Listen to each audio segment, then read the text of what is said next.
ನಮ್ಮೆಲ್ಲ ಮುಖ್ಯಮಂತ್ರಿಗಳು, ಮಂತ್ರಿಗಳು, ಶಾಸಕರು, ವಿಧಾನ ಪರಿಷತ್ ಸದಸ್ಯರು, ಸಂಸತ್ ಸದಸ್ಯರು, ಮಾಜಿ ಲೋಕಸಭಾ ಸದಸ್ಯರು, ರಾಜ್ಯಸಭಾ ಸದಸ್ಯರು, ವೀರಪ್ಪ ಮೊಯ್ಲಿಯವರು ಎಲ್ಲ ಕೂಡ ಈ ಧರಣಿಯಲ್ಲಿ ಪಾಲ್ಗೊಂಡಿದ್ದಾರೆ. ಇವತ್ತು ನಾವು ರಾಜಭವನ್ಗೆ ರಾಜ್ಯಪಾಲರನ್ನ, ಘನವೆತ್ತ ರಾಜ್ಯಪಾಲರನ್ನ ಭೇಟಿ ಮಾಡಲಿಕ್ಕೆ ಅನುಮತಿಯನ್ನ ಕೇಳಿದ್ದೇವೆ. ಮೊದಲು ತಮಗೆ ನಾನು ಸ್ಪಷ್ಟಪಡಿಸಲಿಕ್ಕೆ ನಾನು ಏನ್ ಬಯಸ್ತಾ ಇದ್ದೀನಿ ಅಂದ್ರೆ, ಸಿದ್ದರಾಮಯ್ಯನವರ ಪರವಾಗಿ ಸಿದ್ದರಾಮಯ್ಯನವರ ಕೇಸಿನ ವಿಚಾರದಲ್ಲಿ, ನಮ್ಮ ಮುಖ್ಯಮಂತ್ರಿಗಳ ಕೇಸಿನ ವಿಚಾರದಲ್ಲಿ ನಾವು ಈ ರಾಜಭವನ್ ಚಲೋ ಹಮ್ಮಿಕೊಂಡಿಲ್ಲ.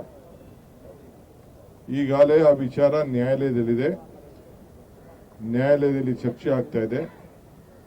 ನಾವು ಇದಕ್ಕೆ ಅದರ ಬಗ್ಗೆ ನಾವು ಇಲ್ಲಿ ಪ್ರಸ್ತಾವನೆ ಮಾಡಲಿಕ್ಕೆ ನಾವು ಹೋಗ್ತಾ ಇಲ್ಲ.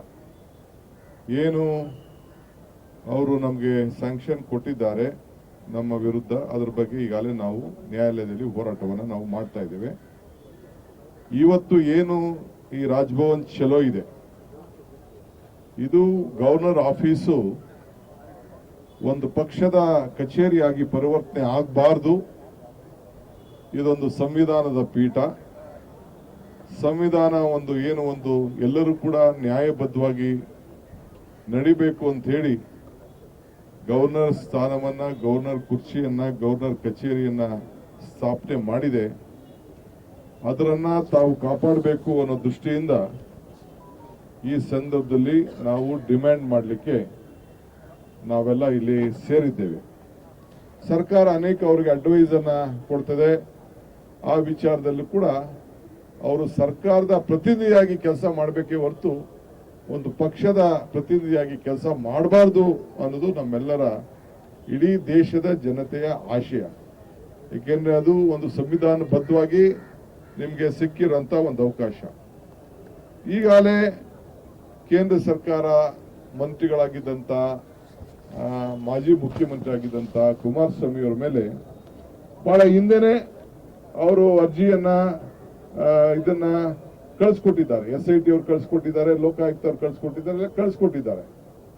ಅದು ಇವತ್ತರೆಗೂ ಕೂಡ ಅದು ಏನು ಎನ್ಕ್ವೈರಿ ಆಗಿ ಕಂಪ್ಲೀಟ್ ಇನ್ವೆಸ್ಟಿಗೇಷನ್ ಆಗಿ ತಲುಪಿಸಿದ್ದಾರೆ. ಯಾವುದು ಕೂಡ ಅದ್ರ ಬಗ್ಗೆ ಗಮನದಲ್ಲಿ ಇಟ್ಕೊಂಡಿಲ್ಲ. ಅದಲ್ಲದೆ ಮುರುಗೇಶ್ ನಿರಾಣಿ ಅವರು, ಸತೀಶ್ ಜೊಲ್ಲೆ ಅವರು, ಜನಾರ್ದನ್ ರೆಡ್ಡಿ ಅವರು, ಹೀಗೆ ಬಹಳ ಹಿಂದೆನೆ ಅವರು ಪ್ರಾಸಿಕ್ಯೂಟ್ ಮಾಡಬೇಕು ಅಂತೇಳಿ ಪರ್ಮಿಷನ್ ಅನ್ನ ಕೇಳಿದ್ದಾರೆ. ಅದನ್ನೆಲ್ಲ ಒಂದ್ ಕಡೆ ಸೈಡ್ಗಿಟ್ಟು ಇದನ್ನ ನೀವು ತಾರತಮ್ಯವನ್ನ ಮಾಡಿ ಇವತ್ತು ನಮ್ಮ ಮೇಲೆ ಇವತ್ತು ಏನು ಹೊರಟಿದ್ದಾರೆ, ಇದು ನ್ಯಾಯಬದ್ಧವಾಗಿಲ್ಲ.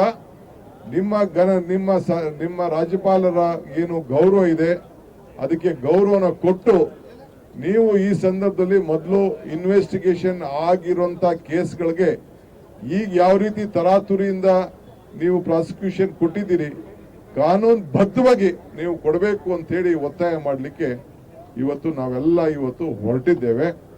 ಇದು ನೀವು ಮಾಡ್ತಾ ಇರೋದು ತಪ್ಪು. ಒಂದ್ ಕಣ್ ಸುಣ್ಣ, ಒಂದ್ ಕಣ್ ಬೆಣ್ಣೆ ಆಗ್ತಾ ಇದ್ದೀರಿ. ಇದು ಸರಿ ಇಲ್ಲ.